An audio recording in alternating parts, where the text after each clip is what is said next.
Welcome back to PJ Takes 5. Today is Tuesday, July 22nd, and the Chicago Cubs are officially in trouble. We start by looking at a variety of NFL leadership problems, starting out with the NFLPA. So earlier this summer, Pablo Torre and Mike Florio discovered a document that basically confirmed that the league and the Players Association had agreed to keep the findings of a third-party arbitration confidential to the players themselves. This ruling decided that the NFL owners did not collude to limit the guaranteed money within quarterback contracts, specifically for Lamar Jackson, Kyler Murray, and Russell Wilson. Keeping this information confidential, it seems, did not really do a service to the players, and amid the controversy, Executive Director Lloyd Howell and Chief Strategy Officer J.C. Treader have both announced a resignation over the past weekend or so. Obviously, never a great time for any workers union to lose leadership, but especially for the NFLPA to lose top leadership heading into the preseason and regular season leaves a lot to be desired. There's a lot of contract negotiations, players' rights issues that might be forced to be resolved without clear leadership up top. Specifically, think about the owners want to add an 18th game to the regular season, or maybe add more international games. If any of these were to be handled without NFLPA leadership intact, there exists a reality where the players themselves really kind of lose out and don't end up getting everything that they all deserve. So definitely a big story heading into the year for good reason. And then on a more team-specific level, yesterday in Oxnard, California, Ray Jones took to the stand and had a lot of choice statements about some of the top players on his team. Specifically from Micah Parsons, who's currently negotiating a new contract. Jerry Jones said, quote, "Just because we signed him doesn't mean we're going to have him.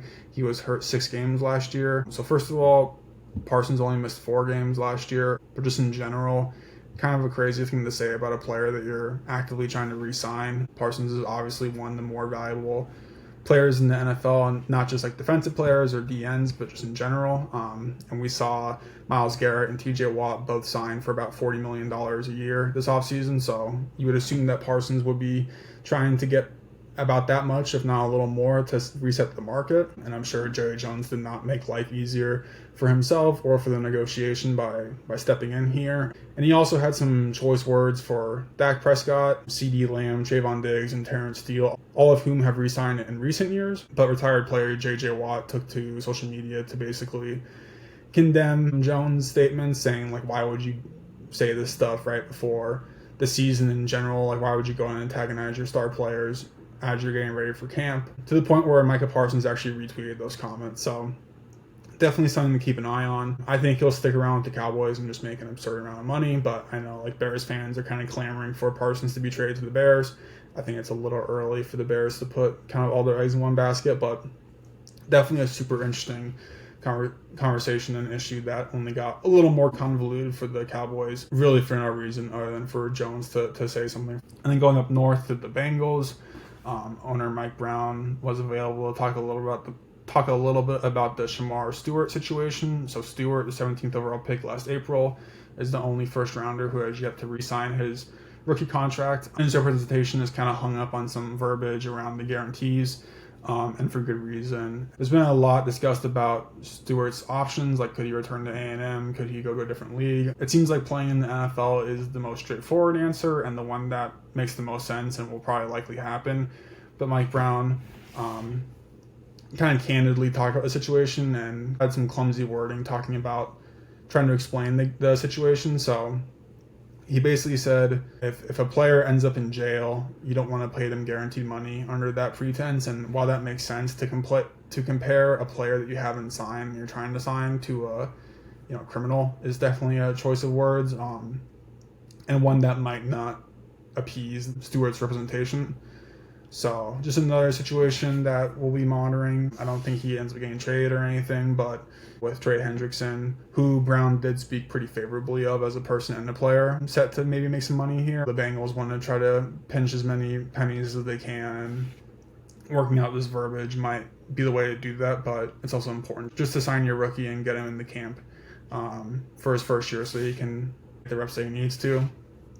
And then the last kind of NFL leadership or administrative topic here, President Trump basically called for the Washington Commanders to revert to their old name and even kind of threatened the fact that he wouldn't allow a new stadium to be built in Washington until they did change their name back. I don't agree with a lot of the stuff that President Trump calls for or does, and this media circus seems to only be an attempt to distract the public from other important things, maybe some documents that he may or may not be involved in. But I wanted to say on record that it's probably not a good idea for a NFL team to revert their name back to a racial slur. And also for the Commanders, I mean, the success they've had in the short time as the Commanders far outweighs the long history, at least over the past few decades, they've had under other names. So I would expect the team to try to stick with their current name. Going on to some lighter kind of player-driven topics, Zach Tom signed a 4-year, $88 million contract to stick around with the Packers. About $30 million of that is a signing bonus, most for an O-lineman in league history. Just a really dependable right tackle for the Pack. Started in all 17 games each of the last 2 seasons. A big part of what they're doing up front, alongside Elton Jenkins, and some good kind of strong side protection for Jordan Love, who obviously the Packers made a big investment in. And then kind of on the other side of the ball, another re-signing, George Karlaftis signed a 4-year, $93 million contract to stick around with the Chiefs. $62 million of that is guaranteed. Kind of like Tom, another good, underrated, under-the-radar player. Karlaftis has had 18.5 regular season sacks in the past 2 years, which is more than respectable, but in the past 2 off seasons, he's accounted for 7 total sacks, which is the most in that span. So obviously their Super Bowl win in 23 and then their loss in 24, but both those runs couldn't really happen without Karlaftis, who was a big part of that defense along with Chris Jones and just kind of the Spagnuolo gun after the passer. So big for the Chiefs to retain a trench player after signing Trey Smith last week. They're really kind of reshaping that offensive and defensive front. Going to some player unavailabilities here. So Titans announced that Will Levis had elected to have season-ending shoulder surgery for an AC joint that he initially hurt last September. He was competing with Cam Ward for QB1, and I just put quotes on that because it's hard to imagine that a second-year pick entering year 3 had a real shot to beat out first overall pick, no matter what. He could have been playing like Joe Montana during the preseason. He still probably would have lost that job. So I think it makes a lot of sense for Will Levis to kind of just back out for the year and focus on his long-term health and maybe look forward to a new spot, either in 2026 or in the future. And, maybe there exists a world where Cam Ward really doesn't do anything this year and doesn't show a lot of promise, but I think it makes a lot of sense to kind of regroup and, maybe have a year or 2 behind a more veteran passer and then look to be in the future kind of like a Geno Smith, Sam Darnold, Baker Mayfield reclamation kind of quarterback. So, the names you think of are could he sit behind Matthew Stafford and with Sean McVay for a year? Could he sit behind Aaron Rodgers for a year if he decides to play in 26? No matter what, I think it's worth it for Levis to kind of try to take a year, obviously in Tennessee, but then maybe a year in 26 as a backup somewhere and learn, and then maybe he can be one of those guys who kind of comes out of nowhere all over again. And sticking on the offensive side of the ball, Noah Fant, tight end for the Seahawks, was released on Sunday. Kind of a cash-saving move for the Seahawks. Fant was acquired 3 years ago in the Russell Wilson trade. He's had 3 years with Seattle and 3 years with the Broncos, where he started his career with Seattle in that time. He had about 40 less receptions, 500 less yards, and 5 less touchdowns than he did as a Bronco, but kind of automatically jumps to one of the top free agents available. So you look at the Miami Dolphins, who traded away Johnny Smith and then re-signed the retired Darren Waller. Could he go in there and compete as kind of a more traditional tight end? And then definitely a bunch of spots you could use some kind of as a tight end too for 12 personnel, which seems to be in a little bit of a comeback. And then a couple things for the Chargers of note. So one, Phillip Rivers officially re-signed to retire as a Charger. So he last played in 2020 with the Colts and hadn't been signed by anybody. Effectively had retired, but wanted to retire officially as a Charger. So he signed a 1-day contract with them and got that done. And then they also signed Nyheim Hines out of retirement to add to that running back room, who is obviously without Najee Harris right now following his eye injury on 4th of July. So might not stick around for the regular season, might be more of a training camp piece for them just to get an extra set of legs, just to not tire out Amarian Hampton, their first round pick, who's going to be a big part of that offense, but kind of an interesting little note. Moving down to the WNBA, who had their All-Star break recently.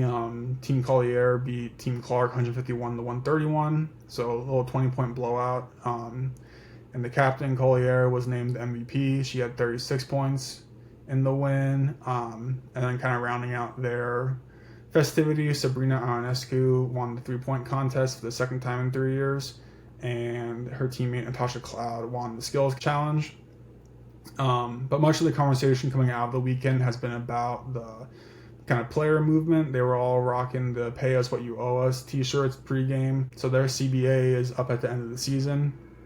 And they've been working on negotiations for that kind of over the past several months, really to no great progress from what it sounds like. They've been able to set up meetings where a bunch of players were present to kind of talk about the situation and everything that they have to offer and why they feel like they're not getting paid the money that they're owed. And there's been a lot of social media backlash. It's hard to tell in today's day and age like how much of that is real and how much is like kind of troll. But I would just say, for any worker ever to be demanding more money is a very normal thing. So it doesn't come from like entitlement or anything. Like I think they have a very real case. And obviously the W is kind of as big as ever, in large part because of Caitlin Clark, but also just in large part because of the growth of the college game and the high level of talent coming in.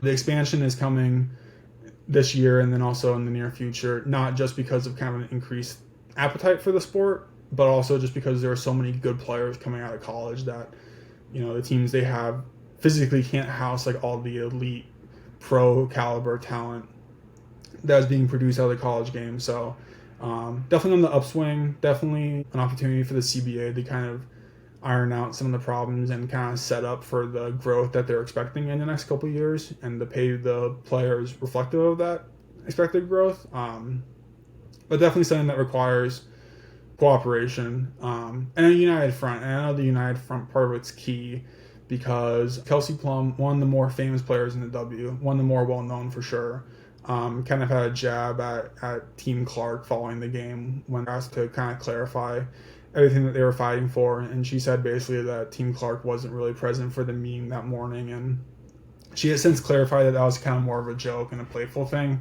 But a lot of people took umbrage with that. And I can appreciate the fact that it was kind of a lighthearted thing and wasn't really meant as a real criticism toward Caitlin Clark or any of the players in that team. But I just think we're trying to present a united front here. And so it just wasn't the time or place to make a joke like that. I'm not going to bury her for it. But, it's important to kind of present the united front, especially when you're in, a city in which Caitlin Clark plays. And, she's a pretty volatile figure in the league, and anything anybody says about her will get picked up pretty quickly. So that was just a little, not according to plan, but I wouldn't say disappointing or anything. I don't think it's going to affect, either player or the CBA negotiations down the line, but kind of like the big moment from the weekend. So I think they wanted the negotiation kind of standpoint to overtake some of the stuff on the court, but obviously that part they didn't want to be as big. So that was kind of the WNBA weekend, and we'll see what happens there. Heading on down to the Cubs. So coming out of the All-Star break, they beat the Red Sox 2-1 in the first series. They outscored them 11-7. They lost on Sunday with 2 home runs to Abreu and then the Bergman 3-run homer. Heading into Monday, they were tied for the NL Central and the NL with the Brewers. And then the Cubs were listed as the easiest remaining NL schedule, and the Brewers had the 4th hardest. And then obviously the Cubs lost 12-4 to the Royals on Monday night. Started the game out with a 4-1 lead after Matt Shaw hit a 3-run homer and then just completely got shelled down the stretch. The pitching staff did. A bullpen game for the Cubs, and they were also missing PCA, who had a leg injury, a bruised knee, and should be looking to return soon, but not the way they wanted to respond to that Red Sox loss in Game 3 there. And, a bad time to have a pitching night like that, especially with the trade deadline and a half away. Obviously, adding to that pitching rotation has been a rumored desirable outcome heading into the trade deadline. But we'll see what materializes. They'd still like to re-sign Kyle Tucker and PCA, so they might not be willing to add a player who's about to be a free agent or someone that's going to require a lot of money in the near future with those two guys up for contract. So that kind of limits what they're capable of. Obviously, you got a prospect like Owen Casey out there who seems to be picking up a lot of steam, and is it worth getting rid of him for a rental pitcher? If you win the World Series, probably, but if you lose in the first round or two, probably not anymore. So they have to be really careful about what prospects they give up and who they go after. I would say a little bit of recency bias, but with Matt Shaw, it might not be worth trying to go find a different third baseman unless you have a plan to move him elsewhere. He seems to be hitting his stride a little bit, and again, it's recency bias. He just had 2 homers, one Monday night and one against the Red Sox. But probably worth playing that out. And like I said a couple episodes ago, he's such a young guy, a young prospect, that's worth seeing what he can grow into and not pressure him with bringing somebody else in. So maybe moving like an Ian Happ and then bring Casey up. I don't know. I don't think the answer is getting rid of Casey. Like I said, unless you end up winning the World Series, then it's kind of all for naught. But at the end of the day, the Cubs might not be the buyers that everyone kind of expects them to be. But we'll see what happens. The Royals really put it to them, so that encourages them to go after somebody. Especially just because the pitchers in that bullpen game didn't really have a great showing. But, they just brought up Ben Brown, who really struggled. But again, his first game back. Hard to judge too much from that. So yeah, it'll be an interesting next couple of weeks for the Cubs. They'll finish up this Royals series, and then they'll go on the road to the White Sox, play the crosstown rivalry, and then they got the Brewers next week. A big series against a divisional opponent who's pretty much as good and fighting for the NL lead. One of these teams trying to beat out the other and throw the Dodgers in there as well for the league. So big battles coming up. And then just last Cubs note, Ryan Sandberg. He faced prostate cancer beginning of last year and beat it, but has since had it reoccur and spread to different organs. So he announced that he's still undergoing regular treatment, but just kind of reading some of the writing on the wall. This past week at the ballpark, maybe not going in the best direction. So really good player, really good person, really beloved former Cub, and just worth keeping him in your thoughts a little bit. I mean, it's cancer and the fight isn't easy for anybody, even for like a former professional athlete, but you can really tell that he's going through it right now. So just kind of something to keep in your mind. Moving on down the list here, we got Chris Paul signing. Not like the biggest free agent acquisition ever, but signed a 1-year deal to return to the Clippers, where he was a really big star for over a half decade. It'll be his 21st season in the NBA, his 7th with the Clippers, obviously non-consecutive. He had 6 with the Clippers, also had 6 with the Hornets, so this upcoming season will kind of tip his legacy to be maybe more of a Clipper all-time than a Hornet. He'll turn 40 in May, so definitely not like his physical peak, but he's one of those players where his game was really never about like the physicality or the athleticism, so he can still hang on to a lot of what makes CP. Started all 82 games last year for the Spurs and was a big vet for Stephon Castle and Wembanyama there, so doesn't have to be that kind of veteran presence for the Clippers. They're already a pretty veteran team with James Harden, Bradley Beal, and Kawhi Leonard, but gives them a little more position or lineup versatility, so they can go small ball with Paul, Harden, Beal, Kawhi Leonard at the 4, and maybe John Collins as a small 5, or Zubac or Brook Lopez at the 5, or they can go kind of big, traditional with Harden, Beal, Kawhi, and then both John Collins and Ivica Zubac, and then bring Paul kind of off the bench. Doesn't really provide a lot of combo 2-guard versatility, but still a very good passer and point guard the ball in his hands. But it does look like this will be his last season, so that kind of makes you think that there's going to be some sort of retirement tour. And the question is, like, what kind of reception will he get? I know a similar thing happened in 2018, 2019 with D. Wade and Dirk Nowitzki, who were both during that swan song season. And they were both named like kind of ceremonious all-stars. A similar thing happened in the MLB this year with Clayton Kershaw being named kind of a ceremonious all-star. Chris Paul hasn't been an all-star since 2021-22 season with the Suns, but it makes sense to kind of expect a similar reception for the Clippers. I think he's going to make the Clippers a little bit more stable. Obviously, we're kind of on the away from that Paul George, Kawhi era of the team, and it's more about James Harden in there and kind of more spreading it out a little bit. The West is so competitive where it's hard to say that these guys are like the number 1 or 2 seed or anything out west, but definitely putting together a competitive roster and a very veteran roster where if they are able to position themselves well in the playoffs, they have the experience to really make a run. Obviously, Kawhi, Brooke too, but Kawhi is the only like full-time starter who has a lot of playoff experience, winning the ring with Toronto and then one with the Spurs.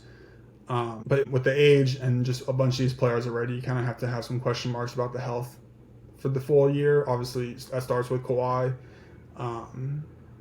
But a little bit with Chris Paul too. I said he had a fully healthy season last year, but in recent years besides that, he's had some injury issues. So seeing if he can stay around all year, seeing if Harden can kind of not shrink in the playoffs. I know he had a bad run with the Sixers there that one year. It'll be interesting to see, if these guys can make it to be like a 1-6 team, more than just like a play-in team, how far they could potentially get if healthy. Because they do have that leadership and that kind of veteran presence. Not the deepest team ever, but if everything breaks their way and they can make a couple acquisitions throughout the year, it could definitely be someone to have some fear and have a run in the playoffs.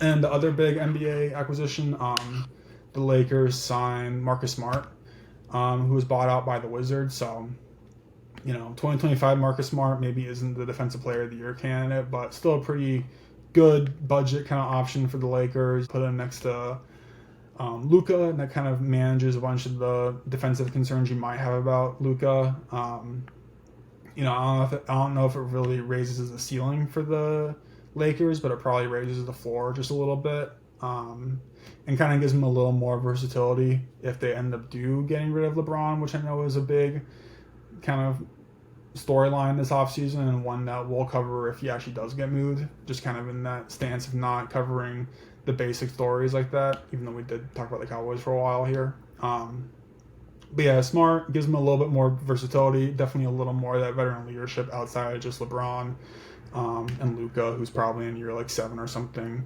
But a big acquisition, and then obviously the extra piece of taking the long road to go from the Celtics to the Lakers, and play both sides of that rivalry. I mean, not a lot of players have, but Rondo did that, and they want a ring with him. So another kind of small storyline to note as the Celtics kind of go through their retool with the Tatum injury expected to last all year. So that's the last sports story we had. Just wanted to jump to the media review. Sunday night, watched a movie that I've had on my list for a very long time, The Boondock Saints. Watched it on Hulu. I thought it was really good. I had always kind of confused it with the Boondock TV show, which I've also seen. Two very different pieces of media. Almost couldn't be more different, but the Boondock Saints stars Norman Reedus and Sean Patrick Flannery, who are Irish Catholic Boston dudes. Very devout and kind of perform like vigilante justice against mobsters and mafiosos in the area. And then Willem Dafoe as an FBI agent who kind of picks them up early on and lets them go because he realizes what they're doing, but then is also kind of tracking them inadvertently throughout the movie. I thought it was really good. Dafoe's character specifically was really interesting, I thought. Kind of like the really out there artsy, listens to opera while he's doing these investigations. Really smart and was presented as such consistently. The movie did a cool job of, instead of showing the twins like murders or crime scenes initially, they showed the ramification and the kind of end result, and then had Willem Dafoe go in and say, oh, because of the gun angle here and the busted hinge there, this is kind of how it all went down. And as he would describe it, they would splice in the footage of what the twins actually did and show that Dafoe was pretty much on it the entire time. And then that kind of storyline kind of culminates when the twins and their buddy De La Rosa have a shootout with Il Duce, who the Russian mob breaks out of prison. And it's shot where Defoe's character is kind of describing what he thinks happened, like as they show the actual scene. So it's a cool kind of, congruent look at how it actually happened and how it's being shown in Defoe's mind. So I thought it was really cool. I like the kind of gritty, gory cop shows and movies. The only thing I didn't love was the twins and De La Rosa cauterizing wounds with like an old iron, just like putting it on an arm or something. That was kind of a rough watch. But there's some funny stuff in there. There's a whole like kind of famous scene where the twins go to an artillery guy to buy a bunch of illegal weapons, and one of them picks up a rope, and they're arguing about like, why would you need a rope, blah blah blah blah blah, and then they go and do a mission, and the rope ends up being very helpful, and that's kind of a fun callback. And then in one of the final shootouts, the twins do a very good job as to not get followed by spraying ammonia on their bloodstains, but then the foe ends up kind of figuring out who they are because their buddy, the Italian guy, De La Rosa, who's the funny man, he gets a finger shot off, and they end up having to leave it behind. And so Willem Dafoe finds the finger and then does like the movie fingerprint scan and tracks him down. But overall, really good. Like I said, I watched it on Hulu. Would definitely recommend it. I've done a couple of these ratings and realized that I've never actually rated any of these, so I'll fill in a couple here. I'm giving this one a 7.2 out of 10. I thought a really good mix of kind of like, good action and good kind of drama. There's some real undertones of like, is vigilante justice good or bad? How should it be handled? How does it intertwine with faith? All things that, not to get too serious or at all to endorse anything, but themes that are definitely prevalent in today's day and age. I thought they could have done a little better job with some of the editing. It was a little sudden, some of the stuff, but in a really kind of like low budget, first movie kind of way. So yeah, I'm giving this a 7.2 out of 10. And then I wanted to go back and kind of backfill all the other media reviews we've done. So in reverse timeline here, the ESPYs, which you did last Friday, I'm going to give a 5.5 out of 10. Really disappointed with like the in memoriam they did, and like I kind of mentioned last week, just think they should stick to having former professional athletes as the host, or at least people kind of in that sphere instead of comedians, which is something that they've kind of gravitated more towards in recent years. Idiocracy, which I did last Tuesday, I thought was really funny. I'm giving that a 7.0 out of 10. Kind of short, kind of dumb. Could have like a little more substance, but overall pretty funny. Back to the Future, which I did that first week, I'm going to give it a 6.2 out of 10. Probably the worst movie I've seen so far, but honestly pretty fun. Like good callbacks to the original films, and kind of a lot of fan service in there that I appreciated. And the first one I did, I'm going to give it a 7.4 out of 10, which I'm just realizing 7.4 for Independence Day is actually 7 for July 4th. I did not do that intentionally, but I'm rating that right now the highest movie I've seen for this little series here. Totally up my alley in terms of like a big action blockbuster with really big casting and pretty stupid but a lot of good action. So that's it for today. Got through a lot of topics. Hopefully in the coming days here we'll get some more on-field stuff to react to instead of kind of heavy legislative bureaucratic things. Took me a couple of times to record this just because there's so much big vocabulary and kind of serious topics that I wanted to take seriously and not misstep here and there. So hopefully I did a good job. Hopefully these are getting better. I think they are. I think I'm getting a little more comfortable in all sides of this, on screen, off screen, doing the research, doing the planning, doing the producing. So hopefully it's even better Friday. That's really all I can say. So thanks so much, and I'll see you then. Bye.